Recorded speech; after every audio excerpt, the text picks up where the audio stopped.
Ladies and gentlemen, welcome once again to the Duval Dive. Of course, I am Kyle Nash, the student of the game. And I'm Travis Holmes with BigCatCountry.com. And you're doing this thing on the Believe Podcast Network. Travis, it's day one. Everyone coming back in like they've been like they're getting ready for. No, actually, this kind of is the first day to school. Like, we're past meet the teacher. We're past all that. And if you saw the intro, somebody looked like they went to the wrong classroom. Nope.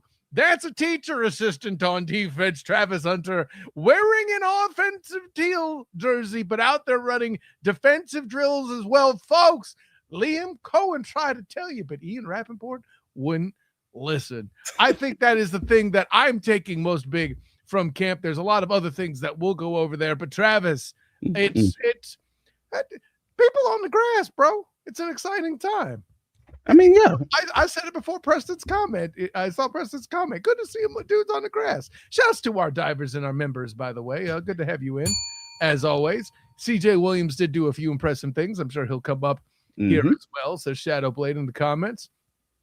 PJ Brown got jokes. So are you allowed to say who's starting on defense now? As if we actually know the answer to that question yet. Have you not been here before? This is a Liam Cohen group. They're fighting. Anyway. Well, no, I mean, PJ, he knows, like, there are certain things the media can't talk about generally on the closed practice days. Right. But on the open practice days, well, you're there. You can literally see who's starting on the first drive of the first play or whatever it may be in teams periods. So from that perspective, it's a little tongue in cheek. You got jokes. It's okay. That's what we do here. I'm laughing with it. Yeah, I get it. So, yeah, we can talk about what you saw. Or if you say it, and I can be like, oh, yeah, you saw that too? All right, cool. I didn't say it, and I'm fine.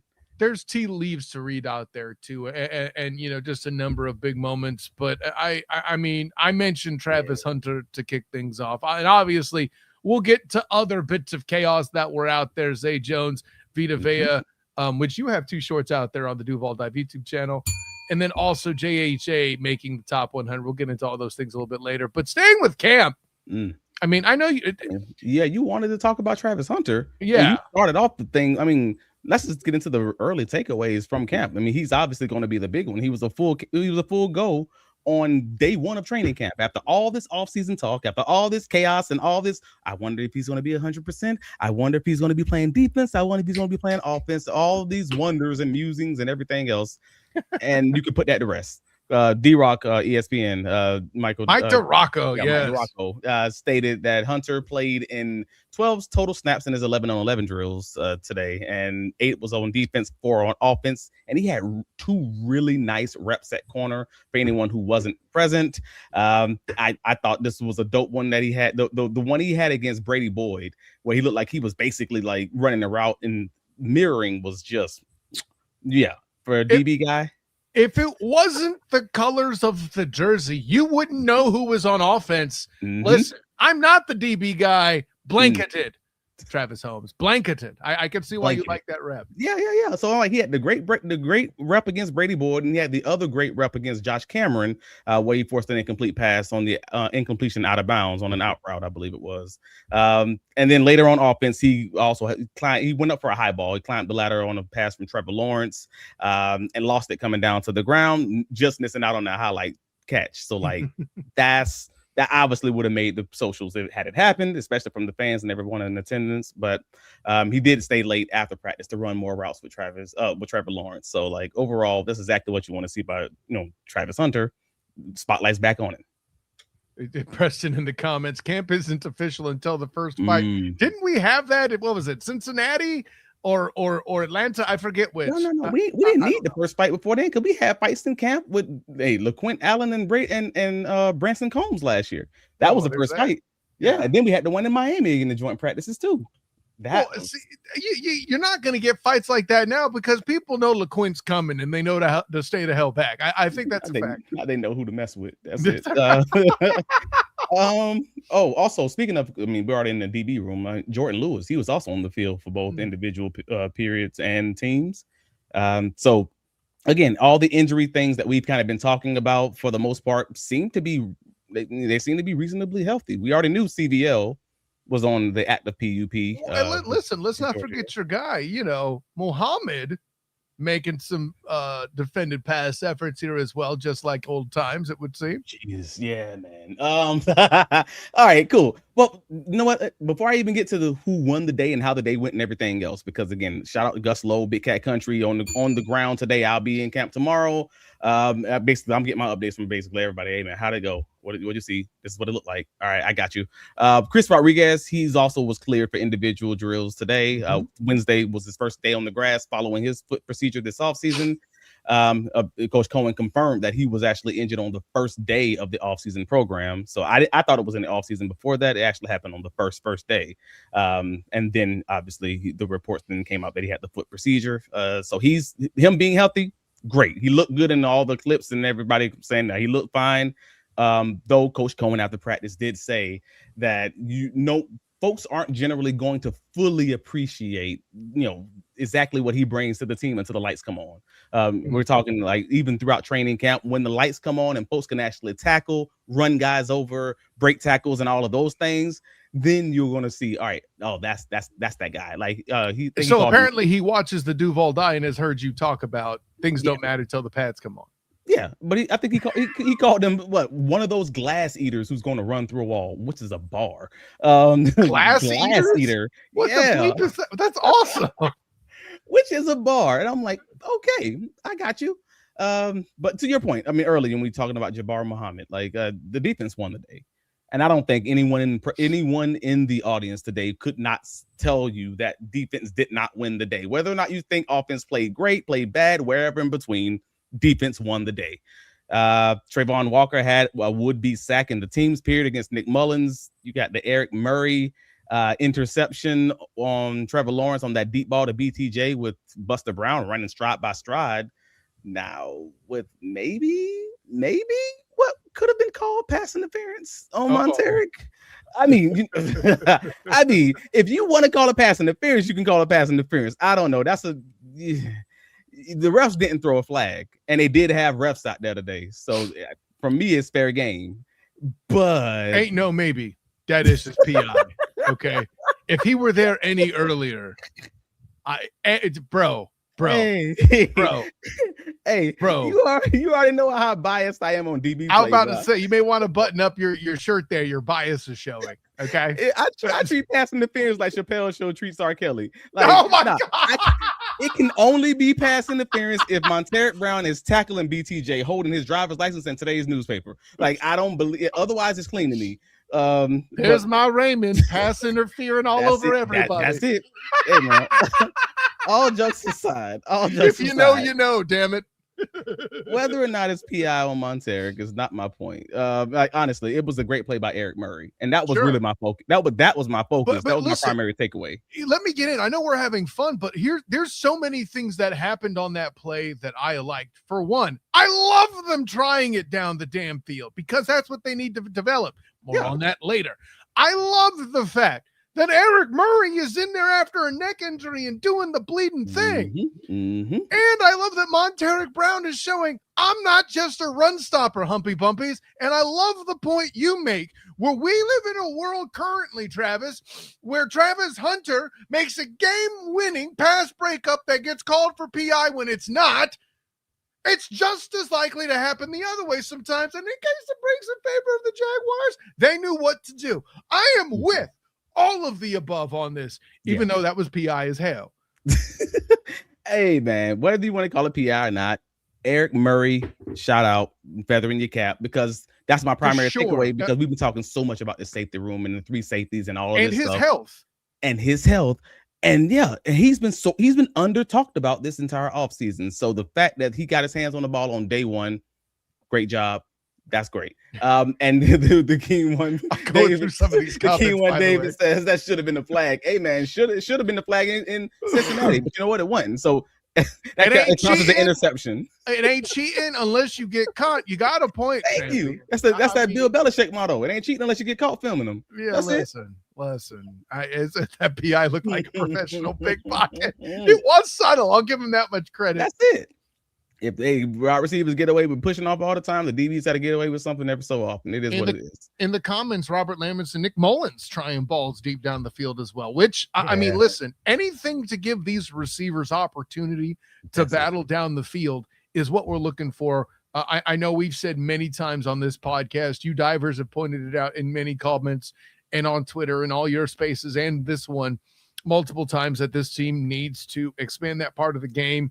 And you know, that's what I like. Derek in the comments, Derek H4142 in the comments, by all accounts, the energy was there from the get-go. The boys are ready to go. If you're getting that vibe in day one, that's certainly a positive and a first step to, you know, what were you doing? TJ Lewis in the comments, 1,000%. Or no, sorry. That's 4 zeros. 10,000% PI. Dudes be sitting in jail for less. Hey, man. Again, they had refs out there. This preseason for the refs too. Got to cut them some slack, give them some grace. It is what it is. But for the excitement that we're building, I want to remember just to be responsible in our efforts. I'm not a journalist. I'm an analyst. You are more of a journalist when it comes to the Jag, when it comes to me, because you know what you do with Big Cat Country. Shouts to you and of course Gus, his work today. But the quick reminder for everybody out there. I mean, listen, we talking about practice, not a game. We talking about practice. That being said, with no pads, with what we saw today, maybe this is just practice. But it's what you want to see in a day one practice, such that it is. And I'll give it that much credit. It's day one, man. I guess day one, they're obviously trying to work some kinks out. They're trying to figure it out. Offense didn't have the cleanest day offensively. And Coach Cohen discussed that after practice. Like, hey, it is what it is. It's not going to be.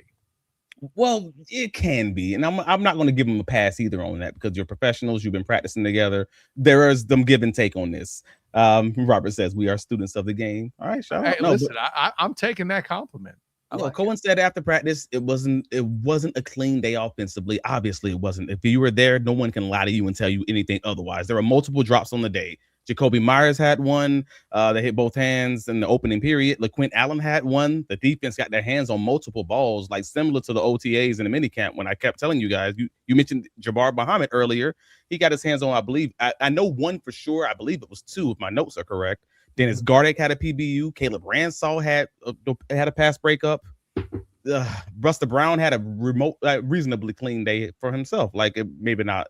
You want to say PI, whatever. I still am talking about catches over him, clean day. So there wasn't much deep offensively on day one, even though Nick Mullins and Trevor Lawrence were trying a few things deep, trying to get their groove and everything else. But if the defense get their hands on the ball, you got Trayvon Walker with a sack on the day. That's a day for the defense. Obviously, that's when I say defense won the day. That's what I'm talking about. But and you brought up Ransall. Did you hear anything about Jarian Jones yet? I didn't hear anything about Jarian. No, not today. And that's not a bad thing. When it comes to a DB, all that means is he didn't get a catch on him. No, I get how you're going. So Travis Hunter has the eyes on him, even when the ball's not thrown his way. So when you say, hey, he had these 2 great reps on these 4 plays that he was on the fields, because people are specifically looking at him. I'm not specifically looking at Jarian generally because he's pretty much proven DB at this point. Like we're hoping he goes into the elite category, but at this point, you're not really looking at him unless the ball's thrown his way. See, I want to point something out in the comments here. There's another question. Storm the Desert, I see you, but I want to point something else out here in the comments that I see taking place. Like I flashed the picture of PJ Brown asking about Jarian and Ransall, and we were still talking. We didn't get to it yet. Preston's like, He's standing up for his boy. Let him know how Ransall Jarian did. We were getting to it, Preston. All right, Ransall. He had 2 pass breakups on the day. He keeps popping up in his first training camp appearance, like after missing last season. So looking healthy is where it started. But if he's getting, PBUs, this is the time when you're not wearing pads, where offense is supposed to have the advantage and defense has their hands on the ball this often. That's a good omen, especially when that's an interesting and granted, we live in 2 different parts of the field. I was talking about the secondary. Secondary, we can't grab, we can't hold without it being very obvious. You're not getting inside of the pads. You can't jam is what you're getting. There's no shoulder pads to get underneath and jam and all of that. Yeah, no. It's different for a DB in that way. For an offensive line, that's a different conversation. Well, and it's the same thing. I don't have pads either. Exactly. So I hear where you're going. So the offensive line, now, if you want to talk about LaQuint-Allen and Bashaw Tutin's day, that's when it started being impacted by the offensive line not being able to hold or not being able to touch conversation, because they, for all reports, LaQuint-Allen, he had a long run on the day and had 2 good plays of the day.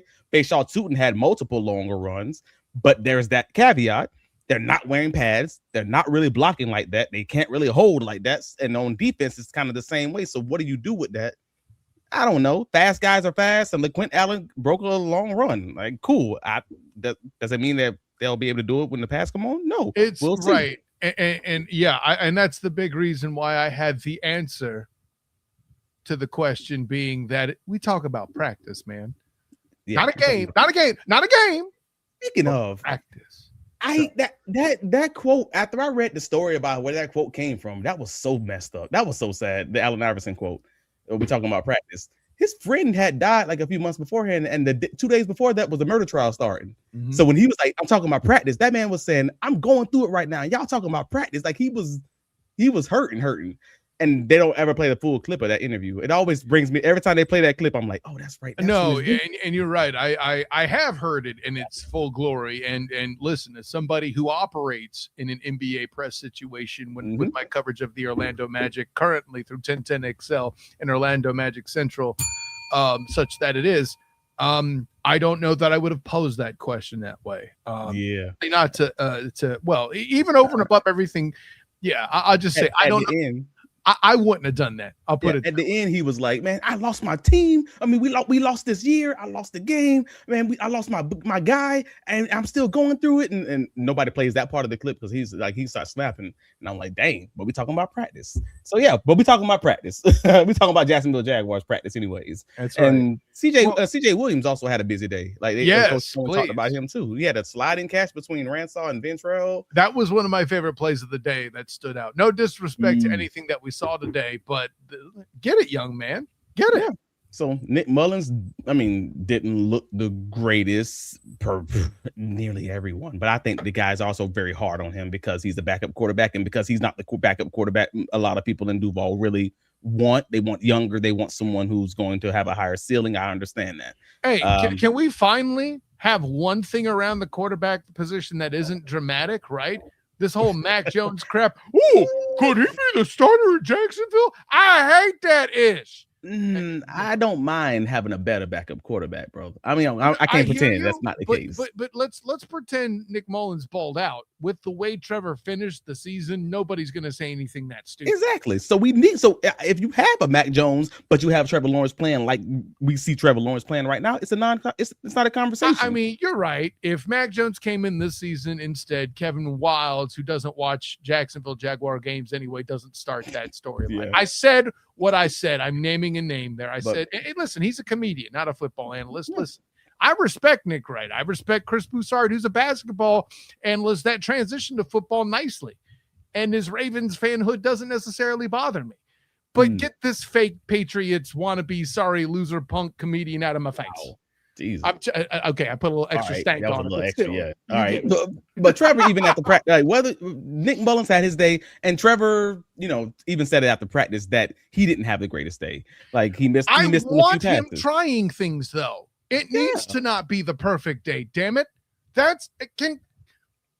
Try some things, sure, but yeah, you obviously want, like, if you're a fan, you want it to be firing on all cylinders, but then that means they don't have anything to work on. So we'll see what happens out here year. Being a historian for some divers out here. Preston didn't know about that part without which part? I don't even know what he's referencing. He's referencing what Allen Iverson's situation with the talk about practice thing.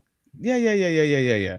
So, that's what you're going to get for day one. Like, occasionally, you're going to get guys knocking off the rust. We'll see if the offense looks more efficient on Thursday after they have the day of in the classroom, figuring out what they could work on and kind of getting it right. Like, all right, cool. And if you were present, you already know, and even Coach Cohen mentioned it after practice. Hey, Jack Kiser went down in the practice that he had no up comments for practice. But other than to say that he was getting an MRI tonight, and they'll know more as far as his long-term, short-term prognosis later. That's a big thing.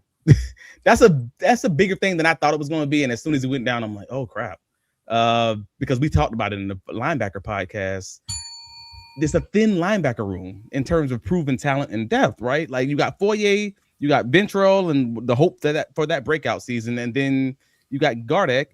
But after that, you got a boatload of question marks. Well, one of those question marks went down. Yeah, here's the thing, and I hit the wrong. I found it. Thank goodness. Storm the Desert, like he does often in the comments, comes off the top rope. Parker Hughes being set up to possibly make the roster after the Kiser injury. Injuries have made careers happen. Nobody wishes them on anybody, but they are opportunities for players like Parker Hughes who are athletes that just need a shot. I mean, Antonio Johnson wouldn't be looking how he looked right now if it wasn't for the Caleb Ransaw injury. It wasn't for the goodness gracious, the neck injury to Eric Murray in season. And so injuries just provide guys opportunities that they can step into and take hold of the position. The answer to your question, Storm, is yes. Yeah, that's it. That's essentially it. Like, but so outside of that linebacker part we did early in the season, we really didn't talk much about that backup linebacker role and kind of what happens if Ventrell Miller goes down. Because now a lot of folks are asking that question, but we previously didn't really ask it. And now it's like, okay, Jack Kiser goes down. Let's say he's injured a little short term, nothing serious, whatever. But you still got if Foye gets injured, it's a clear answer. It's going to be Branson Combs. If Dennis Gardeck gets injured, you got potential options with Zach Durfee, Jalen McLeod, Yasir Abdullah, etc. You have a few ways that you can kind of pivot. But if Ventrell gets nicked up, what is it? Like with Kiser being both unproven already, where are you going? You could maybe you scoop Dennis Gardeck in the middle.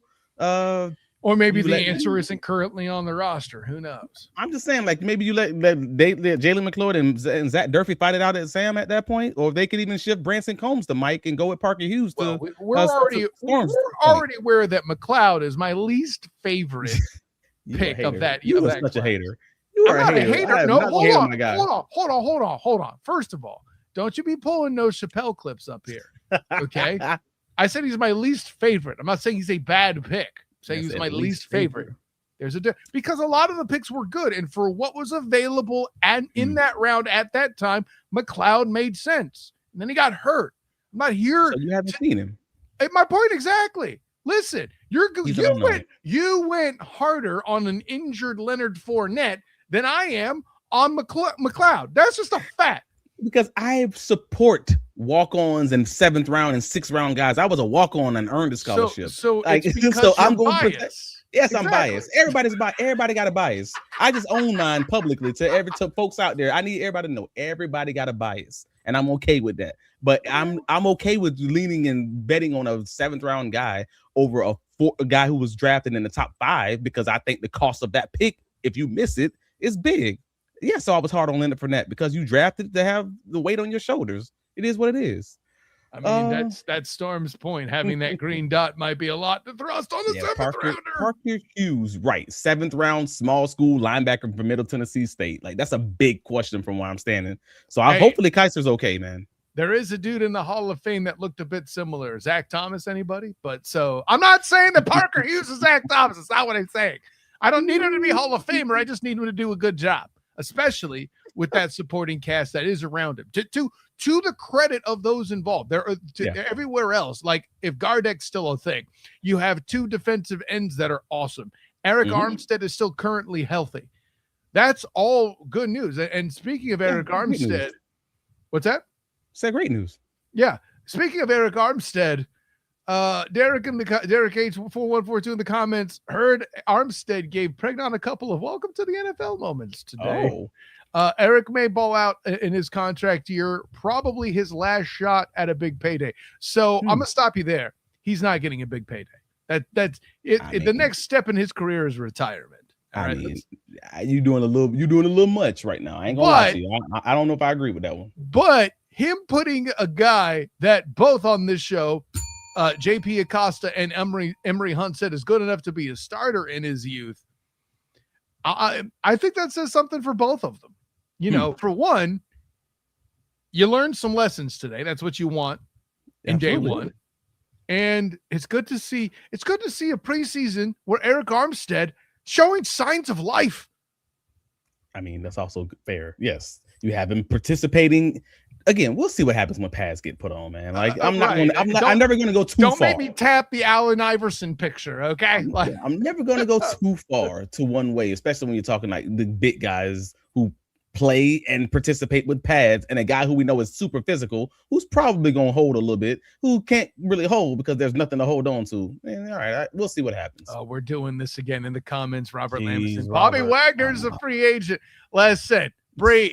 I mean, to your point, if there's that many injuries, maybe it's in case of emergency break glass thing. I'm feeling that, but also stop it.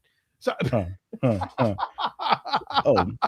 and I didn't mention because I just saw this randomly. I don't even know what I was looking for at the time, but the team did have Branson Combs listed as the third string might last season behind Devin Lloyd and Ventrell Miller. I just found it randomly. I'm like, I mean, so there is a lot of overlap with maybe guys can play that might position, assuming Ventrell gets hurt, or guys can scoot inside or outside. So they may have more options than even I know. So if that linebacker situation gets hairy, they have Combs? They have options. The problem with haters is they're going to hate. Anyways, Zay Jones.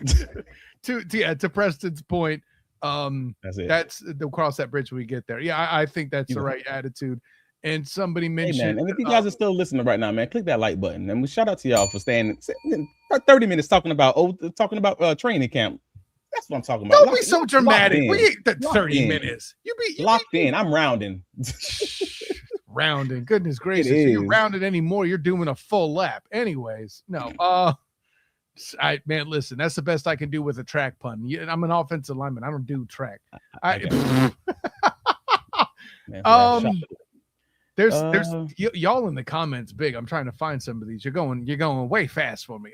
Timmy Devil, shouts to our favorite friend, Timmy Devil. If y'all haven't talked about it, Devon Hamilton does not stop you from trading him to the Bucks for Vita. He's an upgrade though. Send a third and fourth. I mean, okay. You want to get into that now? Yeah, let's do it. Why the hell not? All right, cool. Travis did two very, if I may say, excellent shorts on the Duval Dive YouTube channel regarding both Zay Jones and Vita Vea. Now, here's the thing. Zay Jones, I'm not saying that isn't a big deal because it totally is. But when I saw that Vita Vea got cut, almighty. Well, you got cut? You mean requested a trade? Well, yeah, excuse me. Thank you for correcting me. Nobody cuts Vita Vea. What am I doing? What? Anyways, Travis D. Holmes and Big Cat Country covered that. Should the Jags be in for Vita Vea? The answer is bleeping yes, but what you, I think, more deeply mean is what can they actually offer to pull off the trade, and do they have it? And what in the comments, Robert answered, so Vita Vea for Ham and a comp third. I mean, do I think that'll get it done? Yeah, I think it's a start to the conversation. Sure. Well, I don't know that a third does it, but maybe, because I think there's probably going to end up being a player and a second, depending on the quality of the player. And I have to give credit to an Orlando radio personality, Brandon Kravitz. Shout out to Kravitz. Made the comment that a defensive tackle crossing 30, I think he's 32, not being necessarily particularly healthy. There's whispers that was out of Bucks camp for an injury. I don't know that I buy that necessarily, but it's still lying season for those out there that are wondering. But there's something to be said for the fact that he may not fetch quite as much on the market as he thinks. But the part I would remember is all it takes is one team to offer more than the Bucks would. And can the Jags do that is the question. Well, I mean, Dexter Lawrence was 28. I believe he turns 29 this season, and he went for the number 10 pick in the draft. So then you just start getting into an evaluation conversation of what that's truly worth for a guy who's, again, you're over 30, but and let's not forget, if you're going to go that route, you got to mention the other thing too with the Eagles, right? Jalen Carter getting extended. Oh, sure. That's for the cash. Yeah, the money. I mean, that matters. 30 a year, that's resetting the market on size, right? Oh, sure. Yeah. But I'm just talking about just on the cost kind of conversation. If that guy goes for a top 10 pick, is it crazy to think that this guy, a little older, could go for a late first? I think that's a stretch. But a second, I don't think that's very much of a stretch. But then you start talking 2020, especially when you're saying the player is going to be a Devon Hamilton who may not give you as much in the pass rushing realm. I think that's fair. I think that might actually be what takes place. A third would probably be the offer that they would just hold on to him and wait to the trade deadline and do it at that point. That's possible. But I mentioned in my Big Cat Country article, the Jaguars do have a joint practice against the Tampa Bay Buccaneers. And similar to last season, when they made the Luke Fortner kid Colin Saunders trade, it happened after they played him in the preseason. The day of the game it happened. I'm not projecting or promoting that. That's what's going to happen. I'm just saying we'll see if lightning strikes twice. This isn't speculation. You're just mentioning history as something that can possibly repeat itself as it does at times. That's it. That's it. And so, and then Vita, he solves an issue that the Jaguars obviously have. I mean, yes. Oh my God, yes. I do. Dan Griffiths. Okay, hold on. Like, hey, man, we'll get to Dan in a minute. I need the camera back. Hold on. Like, okay. I know I'm just an honorary, but do you Duval Devout have any idea? Do you divers have any idea how excited I would be to cover Vita Vea on a regular basis? Do you understand this? Oh, but Kyle, you're a Niners fan. Aren't you excited about Arik Armstead? Listen, I get it. For a minute I was, and then he couldn't stay on the field, right? We keep having this issue that D tackles can't stay on the field, Travis.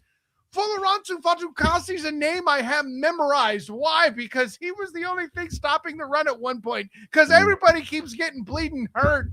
If you're telling me that the Jags are in a scenario where they can rotate Armstead and Vay with Ruka Roro possibly developing alongside of two veterans of high caliber, damn it, that's a good spot.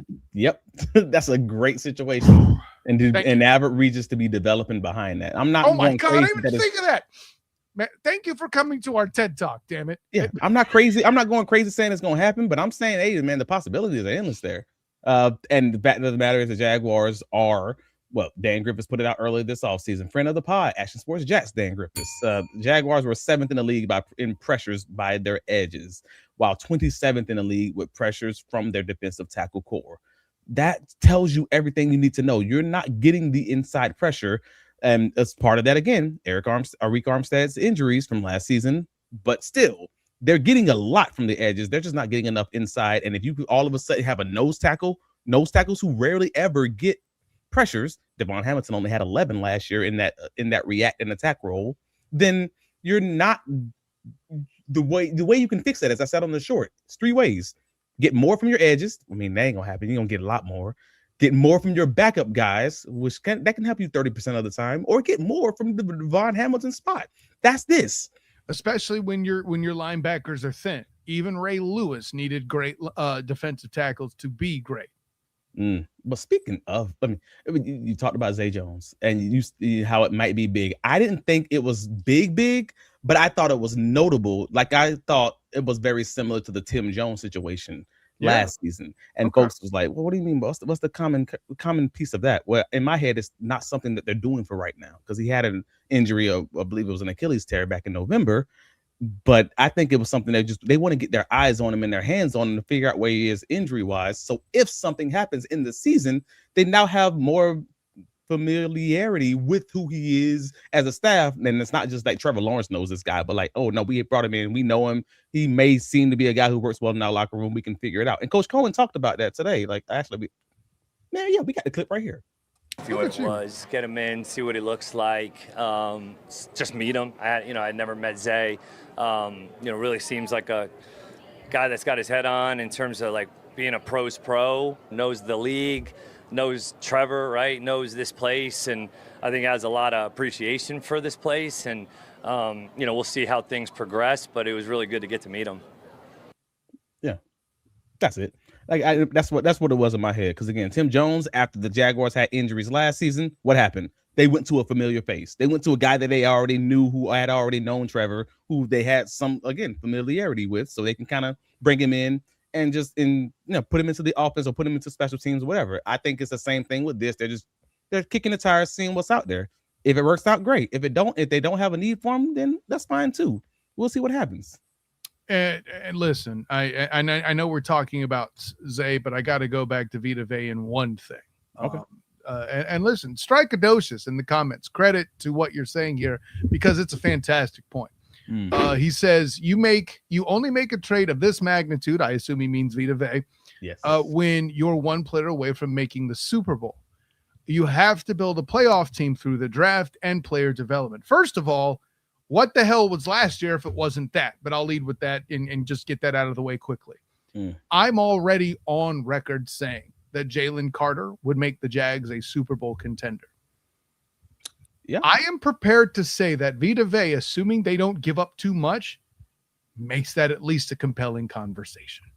If Trevor Lawrence does his job, if the running back core is better than everybody claims it is, and again, granted, we had it on the Duval dive last week, there appears to be a lot of skepticism in the run game that I don't completely understand.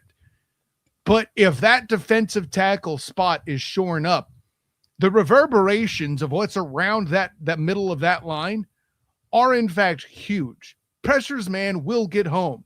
Trayvon Walker will do more. And for continued load management, they might move him inside some over and above. I know this group was the number one run stopping team last year. That's cool and all. I'm not cheaping it. And Vita Vea's equal to maybe even better than Devon Hamilton in the run game. There is no maybe even better. I think he is. That's where I'm at. I want to give space for the argument at least. I think they're close enough as far as that. But in the pass rush, it's not close. Okay. I don't agree with you, but for the sake of the argument, you landed the point that needs to be landed. Let's say they're the same in run stopping. Ham's nothing in the pass rush compared to Vita Vea. There's no middle ground here. And that's the difference. And that's what the edges need. They need and I'm gonna put the divers on notice here. As much as you've been in these streams griping about the pass rush, as we have, let's be honest, it's not like we disagree with you. But for you to get weak now and question bringing Vita Vea in to augment that pass rush in a way that can't be done anywhere else in terms of roster. I've had this argument with so many people, and I know PJ's one of them. I know Preston's another one. When folks say things that a lot of folks have their rules. A lot of folks in the NFL, and I'm talking NFL media and fans alike, like this is not something that's exclusive to one group, have their rules. And if you don't do it, their rules, they don't agree with it. You could win a Super Bowl, but you didn't win a Super Bowl the way that I thought you were going to win it. So now I don't think it's sustainable, and I'm still going to double down and not trusting it. In this case, well, we're not a Vita Vea away from being a Super Bowl champion. So you aren't?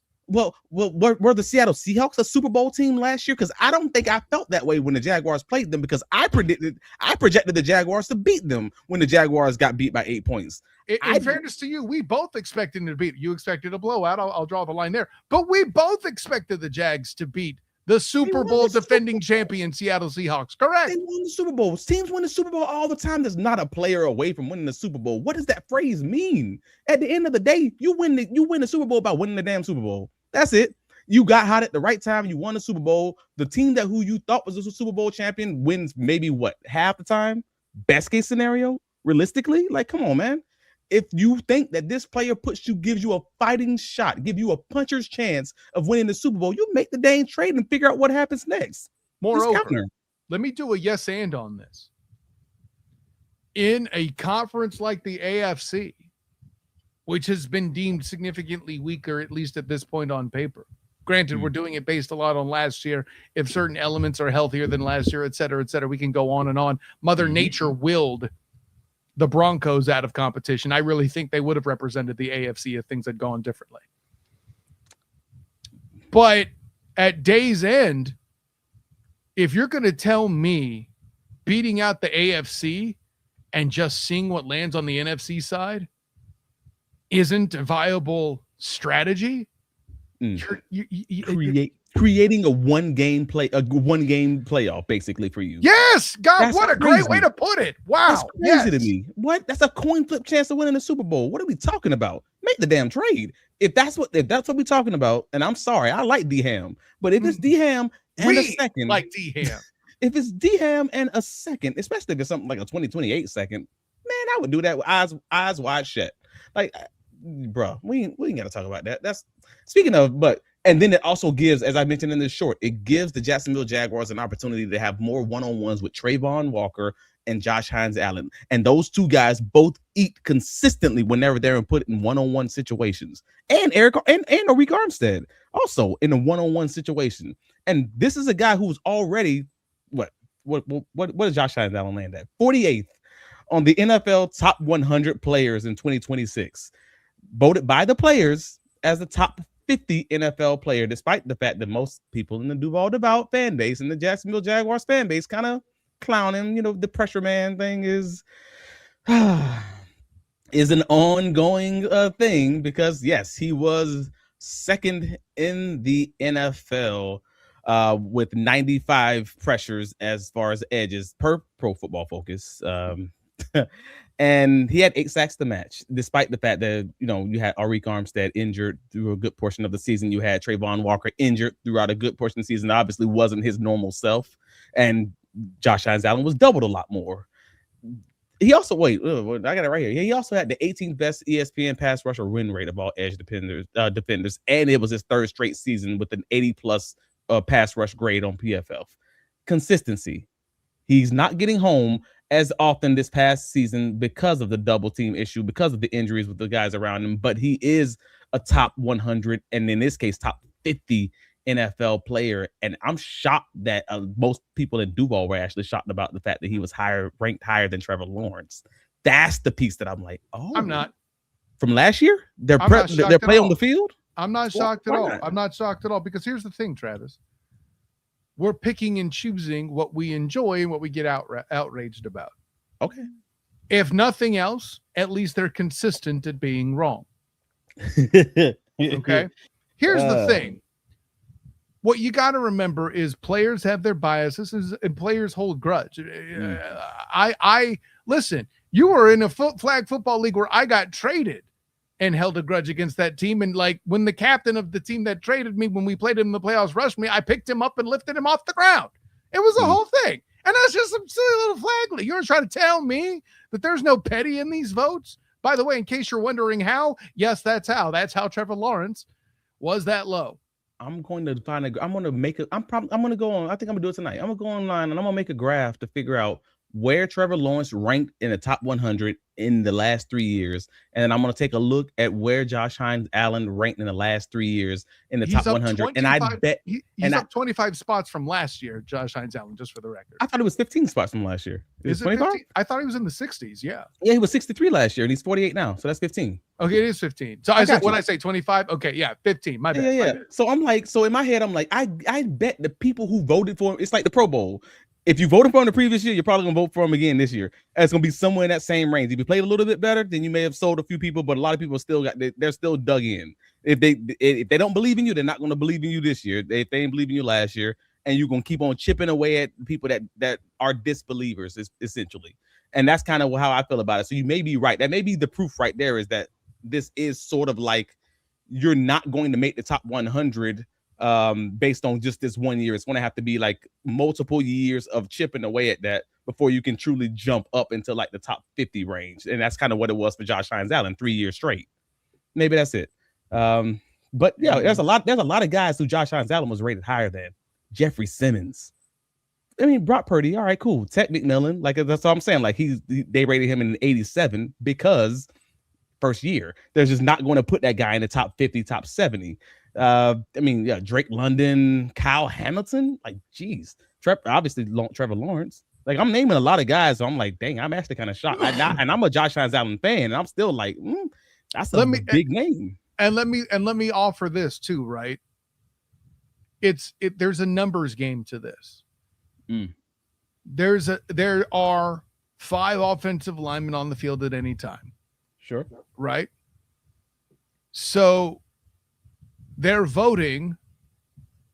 who they have the toughest guy. Oh, Kyle, there's tackles. Okay, fine.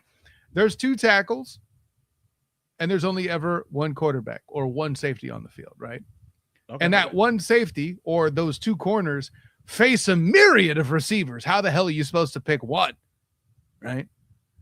But the defensive pass rush, that tackle will see that same guy or those same guys throughout a game, and it does damage, right?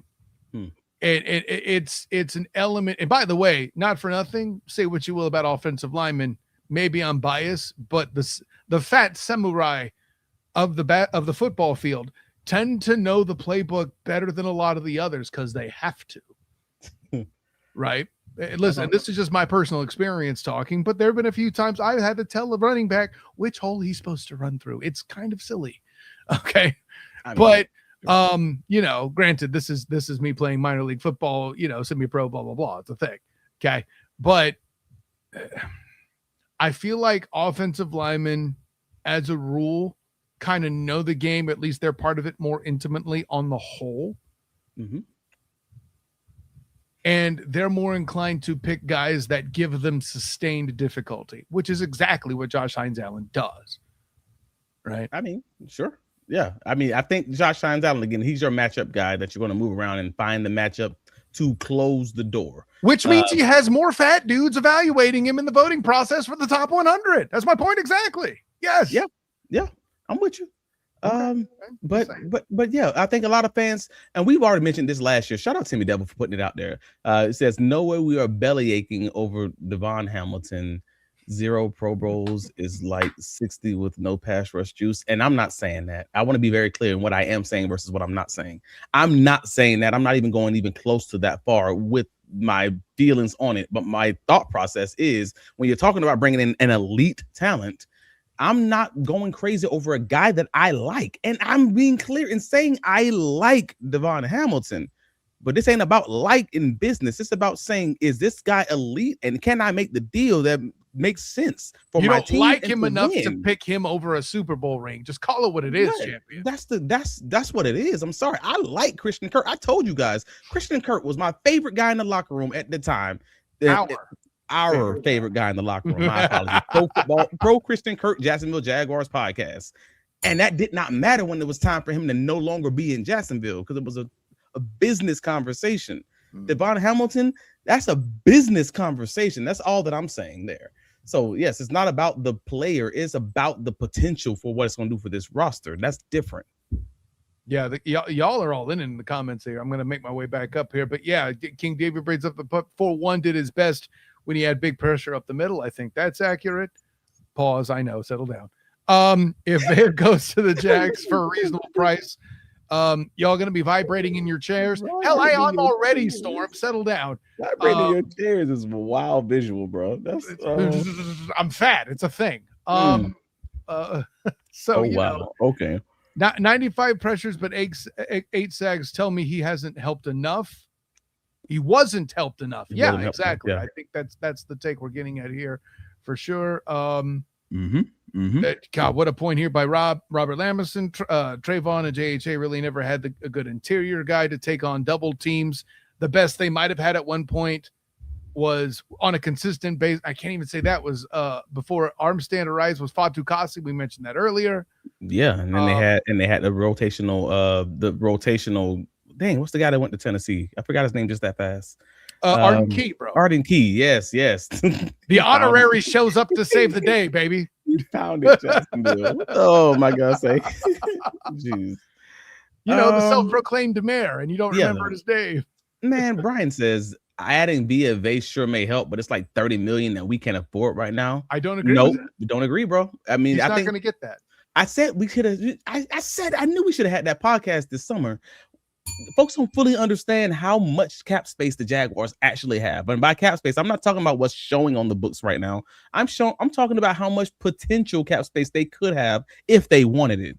And by that, I mean, if they did simple restructures, not the ones that don't require player approval, the simplest of restructures to push money down the line, they could easily open up another like $48 million in cap space right now. they could open up another $58 million if they wanted to do it with complex or maximum cap structures. So right now, they're not hurting as far as money is concerned if they need to make a deal and front load that bad boy. Nah, I don't agree. Yeah, I'm with it. It's something to think about. Listen, everybody's got a price. It's a Ted DiBiase thing. But again, I reiterate, I don't think he needs Jalen Carter money. He just needs to get enough to get more than the Bucs offered him. And I don't know how many NFL teams are going to do that. That's true. Wherever it is, I'm not even sure what it is right now. And again, with the new TV contract coming up after the 2030 season, you may not even pay the price. And by that, I mean, you may not actually pay the price, because when that new TV contract gets negotiated, this salary cap is going to jump like a mother. And you may, yeah, right. And so you won't even feel like you're over the cap. The Philadelphia Eagles have been preparing for this for a long time. A lot of people in NFL circles talk about this a lot. And I'm just saying it out loud. If you make your contracts so that it's after the 2030 season, that's when it explodes. When the salary cap jumps at that point, you may just be able to roll that over right into that, and you'll be just fine. Well, and yeah, let me address a couple other things here too. This comment in particular, Lavi Wellner. Lavi Wellner, thank you. Okay, Lavi Wellner in the comments. Jags went after Trey Hendrickson. Of course, they had restructures ready to clear space to sign him. Fair point. Here's where I'm going to say this is a little different. If Trey Hendrickson is on the Jags roster, there's no guarantee he's a, quote, starter. Vita is. I don't think there's a middle ground there. Tell me how possible it is that they come out with Vay or Armstead, and then the other tackle is a Roro. That's not a thing, dude. You're getting another damn starter at a high Pro Bowl caliber level. Come on, man. You guys, you divers out there. I shouldn't say the play. You guys know ball. You haven't been doing this. The Duval have been out there pounding the table for a big name trade, and you've been doing it since Quinnen Williams, which I'm not mad about. But they're doing. You wanted another Lawrence on the team too. How is Vaya not an option now? They're doing both things, and that's the thing. I think people they're coming to terms with the way that this build has been happening. They're coming to terms with the fact that a big trade is not going to happen. So then they have to sell themselves internally that, well, no, this needs to be via the draft, and if it's not via the draft, then it's not right. But just months ago, you were doing it the opposite way, and after getting hurt, that defense mechanism kicks in, and just like, all right, cool, no trades are going to happen. And now we're talking about a trade, and they're like, nope, it's not going to happen because it didn't happen with this trade. This may not be that trade. The cost may not be that cost. This is a different player. It matters. This is why we call Timmy Devil a friend of me. He's got your back on this one. We don't care about the cost. Eagles playing with monopoly money. They know. We talk about cap space. They know. Not a trade. We talk about cap space. And what does the Eagles general manager? What does the Eagles owner do? Isn't he a former TV guy? Obviously, they know about the TV contracts and everything else. That's exactly what I'm talking about. Hey, Roseman knows about it too. Give Howie his credit. Know. You can say Eagles GM. That's okay. I think they all know this is. You ain't got to pay the price on most of these. Come on, man. Anyways, PJ says, I'm curious about how much the secondary will rotate. Ransaw and Jari, the two athletics, will only be playing 30 to 40% of the snaps. Hey, man, they got to earn that spot. That's how this goes. Well, I would meet PJ with this. And listen, I'm not going to go against your betting knowledge for sure. But what I would say is if you got good players, you just play them fresher. That's all you do. That's a great problem to have. And injuries happen throughout the season. Attrition happens throughout the season. Have you not seen the recent history of this DB core, homie? Come on, man. Yeah. Like, I'm okay with that. And if that means that they just get a younger guy being able to play the second half of the season after an injury happens, or after, maybe, somebody goes down, or maybe just someone's contract ends and you're just like, all right, I can go with this guy. Now he has 2 years of playing experience on the field instead of just, a few. No, that's not a bad thing either, man. Like, at the end of the day, the cream will rise to the crop because you have this competition. So let it happen, but you don't force him on the field. He's had to earn it. Cool. Quick comment here from Jags fan Dan. It's not most the money. You can't keep trading all the first round picks. Why? I don't. Why? Well, first of all, great answer. Second, I don't remember either panelist on this show using the word first round pick. You know what? You know what? I'm gonna double down on this. I'm gonna say it right now. I don't even give a damn. It ain't my pick. Trade 2028. If you were to tell me right now, 2028 first round pick, not 2027, I ain't touching that. 2028 first round pick. I don't care.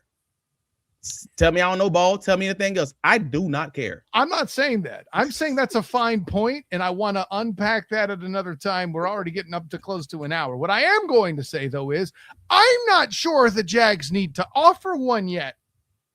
I'm agreeing with you there. I'm also agreeing with you there. You have a good enough D tackle and D ham to help them fill the damn spot and float at a discount compared to Vita. And we're dealing with I'm going off of your comment too. I had this in my head and then your comment came in. I'm not going to show it, but you're going to know what I'm going to say here, Timmy Devil. And you have the GM who's famous for F dem picks. F them all. Yeah, exactly. I mean, and coming from a team that trades like the vast majority of their picks in the last like 13 years or whatever it's been. See, now Storm getting diabolical. He's trying to tick you off. With all right, come on, Jones. Now, I am not engaging in this. This is troll behavior. No. I triggered you. I did that on purpose. I'm sorry, family. I just wanted to see your response. No, sir. Bad Timmy Devil. And listen, I think this is your defense. I'll do this here with Derek again. You can get away with trading first rounders if you hit on some mid to late rounders. I mean, he's not wrong. I mean, yeah. I mean, that's how this works, though. Like, if you could continue hitting on these seventh rounders, Storm even knows he's got you. You keep hitting on these seventh rounders. If you hit on a Parker Hughes after hitting on the Quint Allen and just keep on hitting on the seventh rounders in that way, then sure, you can do what you got to do. Like, I'm okay with this whole draft and develop thing. Y'all just sound scared. That's what it sounds like to me. I'm just like, nah. They say they're gonna draft and develop them. I'm a trust but verify. I am going to shut up. I'm going to sit here and wait and watch and see if the guys that they drafted right now that I don't have expectations for come out of next season with all of us talking like, oh yeah, that's just a starter right here. Blah, blah, blah. If that is the case, then trade them all. Trade all the first round picks. Trade every single one. I don't give a just whatever needs to happen. Cool. I trust that you can develop and you're drafting like you can develop. Hey man, have fun. And here's the thing: Strikeadocious splash trays make booty water days, and he's right. We have upcoming players needing. I didn't want to say that. No, you got it. Upcoming players needing contract. Listen, we're not saying your concern is invalid, but at some point you got to stop hiding. And when you're in a year with a coach that's good enough to where players are getting taxed in postseason superlative voting because they're that good, when you just won 13 damn games, when you're in the conference that's known as the weaker one, when you're in a conference that is known as the weakest one by some non-ball knowing people, albeit, when you're in a position where the only reason a team got to the Super Bowl representing your conference was an easy schedule and mother effing nature and a starting quarterback getting injured. There is no other time better than this to strike the iron as hot as bleep. Yes. I think we're in agreement, dude. So at the end of the day, I felt my heart beating fast after that. There is, if they do it, awesome. And if they don't do it, it's fine also. But my point is, for folks to keep trying to just slam it, that it's not possible, that it can't happen, that it's never going to happen. Hey man, I'm sorry, I don't agree. Because at the end of the day, have you not seen this front office yet? You know. Yes, so I'm open to whatever possibilities. And the economics are there. To your point, the cap is only going to get higher. Yep. Man, it's there. And listen, Duval, divers, lend me your ears. We're not saying you're wrong in your skepticism. We're merely advising you that maybe you're overplaying it just a little bit here. Yeah. And Derek, you asked, I mean, could D. Hamilton surprise and unlock more pass rush this season? He could, but not in the way that they use him, unfortunately, because at his nose tackle position, his job is 100% of the time to verify that it's not a run and then react and try to attack and try to get to the ball carrier at that point. It's just the way that they already know the nose tackles aren't generally going to get a significant amount of pressure. So at that point, his job is to make sure we stop the run every day of the week. Every team doesn't necessarily have that same exact defensive philosophy. This team does, but I still think, Javon Hamilton, even in the 2022 and I believe 2023 season, his pass rush win rate when he got extended, I believe it was like 6.5%. That's not going to be what we're talking about with the Vita. Like, I'm sorry, we're not in the same shooting range as far as that's concerned. So he could give you more, but maybe he's not giving you anything close to what this guy's giving you. And that's no shade to Davon. That's no shade to Hamilton. It just is what it is. Here's where I think everybody will find the line. Get good on you, Storm, for finding a good confirmation, kind of a what is the word, compromise here. If we're fighting for the number 1 seed at the trade deadline, we go sweaty cheeks.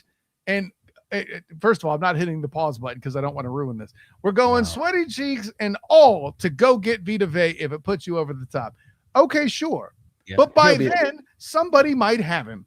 Exactly. Somebody else gonna have him, or he gonna already be extended. Like, Joke will be on you if he's wearing a Colts or a Titans uniform alongside a DeForest Buckner or Jeffrey Simmons. Who's laughing now, right?